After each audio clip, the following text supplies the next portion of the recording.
আজকে তোমাদের সাথে শেয়ার করব নারকেল দিয়ে মোচা ঘন্ট। তো নারকেল দিয়ে মোচা ঘন্ট আমি কিভাবে রান্না করছি চলো তোমাদের দেখাই। আর আমার নতুন একটি রান্নার ভিডিওতে তোমাদের সবাইকে স্বাগত জানাই। তো এখানে দেখো আমি হলুদ দিয়ে সিদ্ধ বসিয়ে দিয়েছি, মোচাটাকে সুন্দর করে সিদ্ধ করে নেব। এই দেখো, আর তোমরা কারা কারা মোচা খেতে ভালোবাসো কমেন্ট করে জানিও। আর এদিকে আমি সব আলু, টমেটো, আদা, লঙ্কা আর নারকেলটা কুড়িয়ে রেডি করে নিয়েছি রান্নার জন্য।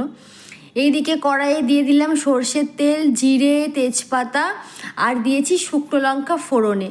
এরপরে দেখো দিয়ে দিচ্ছি কেটে রাখা আলু। কিছুটা আলু দিয়েছি আমি, তোমরা চাইলে আলু নাও দিতে পারো, আমি আলু না দিয়েই করি, তো আজকে ইচ্ছে হলো একটু আলু দিই। তো আলু দিয়ে দেখো আলুটাকে সুন্দর করে ভেজে নিচ্ছি। আর এইদিকে মশলাটাও করে নেব। এখানে আছে আদা, লঙ্কা, দিয়েছি কিছুটা জিরে, গোটা ধনে দিয়ে পেস্ট করে নিয়েছি।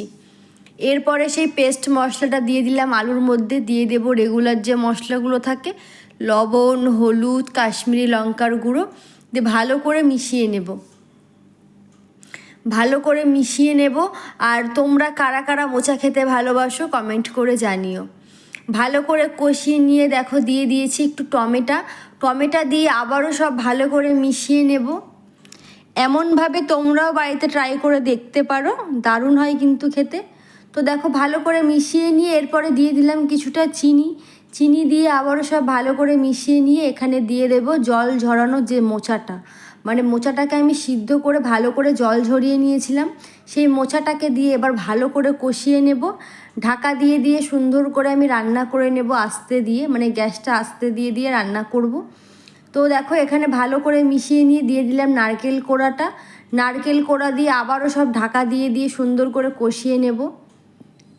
তো তোমাদের আমার এই পুরো ভিডিওটা কেমন লাগলো তোমরা কিন্তু অবশ্যই কমেন্ট করে জানাবে। দিয়ে দিয়েছি কিছুটা আটা দিয়ে আবারও সব ভালো করে মিশিয়ে নিয়েছি।